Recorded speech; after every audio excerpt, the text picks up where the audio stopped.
Donna Adelson was sentenced to life in prison, obviously, on count 1, and she was then sentenced to 2 consecutive to that. She was sentenced to 2 30-year concurrent sentences on counts 2 and 3, the solicitation and the conspiracy charges. I'm not really hearing anyone talk about why the judge did that. It's sort of like a belts and suspenders move, if you will, where it's like, if this doesn't hold, this definitely will. So if she were to get some sort of relief post-conviction that eliminated that life sentence, the 30 years would kick in. Even if all 3 of the counts were concurrent, the 30 years would still be there if she were able to get her life sentence vacated by appeal or whatever. But this way, let's say it takes her 20 years to vacate that first count, the life sentence, then the 30 years would start. It's a not so subtle fuck you. So if you worm your way out of that life sentence, no you didn't, is what the judge is saying. Now that that very obvious outcome is out of the way, I want to talk about the way that Donna Adelson handled herself in court. I want to talk about the way that her husband handled himself in court. And I want to talk about the fact that the defense marched in witnesses, friends of Donna's, who basically said, Donna Adelson never killed me, so you see, she must be innocent. Weird. Now, I don't know if Donna and her husband were just not counseled on the purpose of this opportunity to address the judge. I'm sure they were, honestly. I'm sure they were counseled, and they still came up with this. Thank you, Judge, and respected officers of the court for allowing me to speak. I have been Donna Adelson's husband for over 50 years. My wife sacrificed everything so that she could pour her heart and soul into our children, our grandchildren, and our marriage. Whoop-de-doo.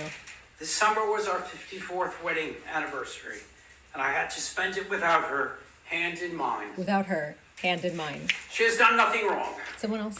And yet is being punished for a crime that she did not commit. I thought we lived in a different kind of world, but I guess I was wrong. The entitlement. I have listened, watched, and sat in the courtroom for the entire trial, and I could not help but scream in my mind by the witnesses that were brought forward by the prosecution who told outright lies. I didn't know that you could lie in a courtroom, but apparently you can. Danny's parents contend that they have never seen their grandchild. But for years they say they've never seen her. But Wendi has shared with me pictures and videos and letters from their visits. They have suffered immensely at the loss of their son, but they also contend to tell lies to the court about our grandchildren. Donna has always been a loving and caring wife and is innocent of the charges. A biased judge and jury were influenced by years of one-sided news pieces and social media. Dr. Ms. Fulford. First of all, the man who's about to sentence your wife, you're going to call him biased. You're going to say that he was influenced by the media. Who are you appealing to? The entitlement to think that you can go and talk to the judge who your wife's life is in his hands, and you would take the opportunity, the limited time that you have to address him, and you would insult him and his intelligence and his integrity. This tells me everything I need to know about these people. If you thought for 1 second that maybe he was just some old man who didn't have anything to do with it, his family, his crazy wife, and the crazy kids were plotting all of this behind his back, over his head, under his nose, like I sort of have thought, like I have not made up my mind whether or not he was involved. And now I'm thinking, yeah, he was. Because what do you mean she didn't do anything wrong?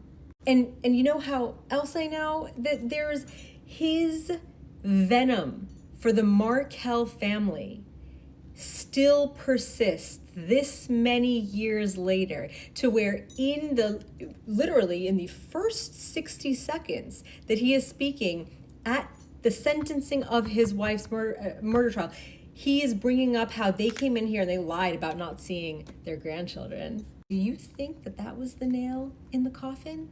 Do you think that them saying that they haven't seen their grandchildren and you saying that they have seen their grandchildren, do you think that that was the reason that she was convicted? You think that that is at all going to play a role in this sentencing?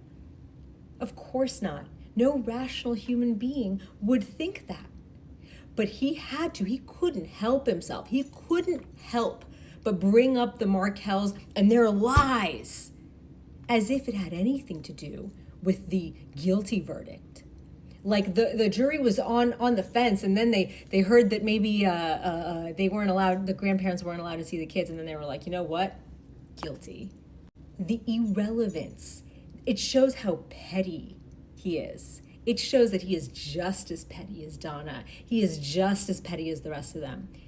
He has been carrying this around, and the thorn in his side, the thing that bothered him the most was, how dare they say that they hadn't seen the kids? Of course they have. Irrelevant. But it was so important. It shows you just how much he also hated the Markells. So anyway, now I'm convinced. And by the way, we're talking about a man who lost his life and wasn't able to be a father to his children, and you're going to start it off by saying that she sacrificed everything, Donna sacrificed everything to raise her family. At least she got to. These people have gotten away with everything in their lives. They have never felt like normal human beings. The rules have never applied to them, and now that the rules are applying to them, they think it's unfair.